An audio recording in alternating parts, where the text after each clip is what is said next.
J'avais envie, mais je savais que c'était mort. Et je suis vaincu par mon corps, clairement. Et à partir du moment où je ne suis pas capable de faire les perfs attendus, il n'y avait pas de...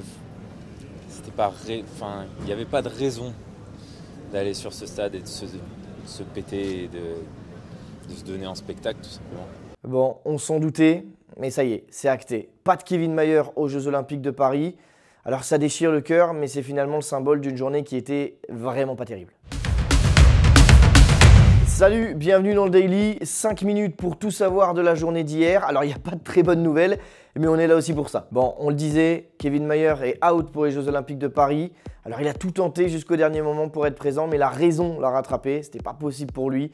Au-delà d'une chance de médaille qui s'envole, c'est aussi le symbole de devoir courir à Paris qui s'envole. Mais du coup, sans lui, en athlétisme, quelles sont nos meilleures chances de médaille finalement? Je pense à Samba Mayela, je pense à Tual et Collet à la perche. Et pourquoi pas la surprise Zoya. Il y aura de l'argent, j'espère de l'or et pas du bronze. Bon, désolé, c'est pas la seule mauvaise nouvelle de la journée. Parce qu'aujourd'hui, il y avait des bonnes chances de prendre des médailles dans plusieurs disciplines. On commence par quoi? Le judo? Allez, Aurélien Diès a passé son premier tour avant de chuter en 8e de finale au bout de 25 secondes. Ensuite, Madeleine Malonga, elle a même pas eu le temps de savourer le fait d'être à Paris sur le tatami, qu'au bout de 20 secondes, elle était déjà plus là. En escrime, gros flop pour Isaura Tibus et les filles du fleuret par équipe. Pas de médaille non plus pour l'aviron, Scaramozzino et Lunati 5e de leur finale. Et en tir, Lucas Chris avait démarré cette journée noire avec une 6e place, donc pas de médaille non plus. Mais heureusement, il y avait un gamin de 19 ans qui était là, Titouan Castric, pour pas faire chou blanc. L'argent pour le français en kayak, c'était pas forcément attendu, la performance est vraiment belle. Bon, l'argent, c'est pas de l'or, ok, mais il a quand même fêté ça au Club France et il l'a bien fêté avec les supporters des Bleus.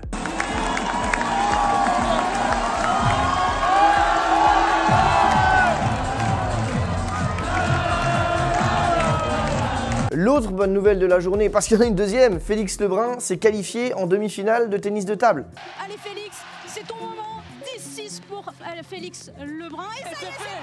Il se retourne vers Nathanaël Mollin. Félix Lebrun, 17 ans, est en demi-finale des Jeux Olympiques. Il peut serrer le poing, il peut regarder ce public-là, il peut montrer le sol. Il est chez lui ici.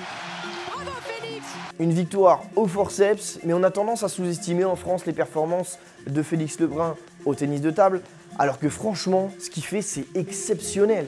C'est une discipline qui est ultra dominée par les Chinois. Finale, à chaque fois, il y a au moins un Chinois depuis les années 2000. Et là, il peut devenir le premier Européen à se hisser en finale s'il gagne demain depuis 2000, justement. Donc là, on peut dire qu'il est au premier étage de l'Everest. Mais s'il gagne demain, ça serait vraiment, je pèse mes mots, l'un des plus gros exploits de l'histoire du sport français. D'ailleurs les gars, on vous voit vibrer à 14h un jeudi pour regarder le tennis de table. On vous voit, mais c'est pas anodin, parce que le tennis de table, il a pris une grosse cote depuis des années, notamment grâce aux frères Lebrun. Zidane qui vient voir Félix, des joueurs de NBA qui se prennent d'amour pour les frères Lebrun, même les journaux américains comparent Félix à LeBron. Il y a pire quand même. Bon, par contre, faut pas crier victoire trop vite. En face, c'est quand même un gros morceau. Faudra pas parler chinois. L'adversaire, c'est Fan Zhendong, vice-champion olympique à Tokyo, champion du monde en titre, 9 championnats du monde. Mais t'as pas peur, Féfé, on est là, personne va te toucher. En bref, les équipes de France, de basket, de hand, ça passe tranquille en quart de finale. 4 victoires en 4 matchs pour les handballeuses, 2 sur 2 pour les basketteuses, tranquille. En natation, Florent Manodou s'est fait très peur dans sa demi-finale. Il est arrivé 5e, mais finalement, ça passe pour le porte-drapeau français. Maxime Grousset, lui, est arrivé 3e de sa demi-finale du 50 mètres. Mais il ne prendra pas le départ de la finale aujourd'hui. Il préfère se concentrer sur le papillon. Enfin, Simone Biles, la reine de la gymnastique, a décroché son 6e titre olympique. 6 titres olympiques. C'est la gymnaste américaine la plus titrée de l'histoire. Elle a fait tomber un record vieux de 120 ans. Et c'était pas facile pour elle, parce qu'elle est arrivée à Paris. Rappelez-vous, à Tokyo, elle était partie parce qu'elle a eu des vertiges. Après, elle a été victime de harcèlement. Bref, grosse période noire pour Simone Biles.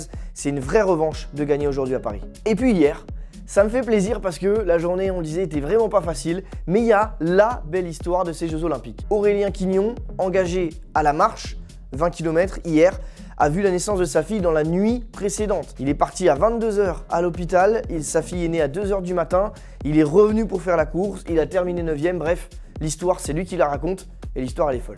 Qu'est-ce qu'on peut dire de mieux? Un bébé à 2 h du mat, une 9e place, ça fait des m'a dit Aurélien, vas-y, on t'emmène, toi arrive pour le début de la course et t'inquiète, on va tout faire. Et j'y suis allé, je l'ai entendu pleurer. J'ai dormi une trentaine de minutes, le plus beau c'est ce qu'on vit. Au tableau des médailles, on perd une place. Forcément, on a fait du surplace au niveau du total avec une seule médaille aujourd'hui. Les États-Unis nous passent devant, l'Australie et le Japon nous collent derrière. Attention, aujourd'hui il y a quoi? Eh bien il y a la finale de Lyon-Marchand, évidemment pour aller chercher une 4e médaille olympique. Le gars est tellement zinzin qu'il va le faire. Il y a aussi le début de l'athlétisme, il y a du triple saut, du décathlon, du saut en longueur, du saut en hauteur, du marteau, bref. L'athlé, ça y est, c'est parti. En judo, il y a l'entrée en lice de Roman Dico, grosse chance de médaille française, et surtout l'entrée en lice du King. Teddy Riner sera sur les tatamis demain aussi. Il y a aussi Charlotte Bonnet en natation, parce qu'on parle de Léon Marchand, on parle de Flo Manodou, mais Charlotte Bonnet aussi, ça peut être une bonne chance de médaille pour les Bleus. Mais surtout, alors le foot au JO, bon, voilà, on en pense ce qu'on en pense. Mais il y a France-Argentine les gars ce soir. Ce soir, il y a France-Argentine, ce soir, il y a une revanche à prendre. Allez Titi, allez les gars, il faut leur donner une bonne leçon. Lui n'a pas pris de médaille dans ces Jeux Olympiques. Vincent Milou, le skater français. Il a été éliminé en demi-finale et il était avec nous sur la terrasse Toyota. Il nous a raconté une anecdote sur sa préparation à cet événement. C'est assez fou la façon dont il a préparé ces Jeux Olympiques. Juste, c'est toujours important d'avoir un charpentier dans sa vie. Mon frère est charpentier, on a un bâtiment en commun, on a construit un skatepark pour que je puisse m'entraîner pour les Jeux et on a reconstruit un des modules des Jeux, version miniature, parce que j'ai pas la place, en fonction des plans qu'on a reçus 2 semaines avant l'événement, comme tout le monde, et c'est l'avantage d'être à domicile. Je suis resté chez moi, j'ai reconstruit un module et je me suis entraîné sur de nouvelles figures. J'ai fait un des scores les plus gros qu'il y a eu pendant toute la compétition. J'ai eu 95 points sur une figure que je n'avais jamais montrée. Et c'était le but pour la finale, j'avais 3 nouvelles figures. J'aurais pu aller beaucoup plus loin, mais je reste quand même super fier de ce que j'ai fait 3 mois après une grosse blessure. C'est un miracle de ce qui était à ce niveau-là. Je suis très très fier d'avoir fait ce que j'ai fait, d'avoir représenté la France de cette manière-là. Même si de faire les Jeux en France représente énormément de pression pour nous, ce moment de partage que j'ai eu avec le public, ça restera un des meilleurs moments de ma carrière. J'ai fait plusieurs compètes, j'en ai gagné énormément. J'ai fait 2e, j'ai gagné les championnats d'Europe, j'ai fait 2e sur le Tour Pro l'année dernière au championnat du monde. Mais j'ai jamais vécu quelque chose de comme ça, de partage aussi fort avec le public et d'avoir fait les Jeux à la Concorde devant le public français, c'est quelque chose d'inoubliable. Bon, on se quitte là-dessus, on se retrouve demain pour un nouveau Daily. Une grosse journée à suivre aujourd'hui, journée que vous pouvez suivre sur RMC, la radio officielle des Jeux Olympiques. Merci à Cyril Camacho pour le montage et à demain pour une nouvelle journée olympique.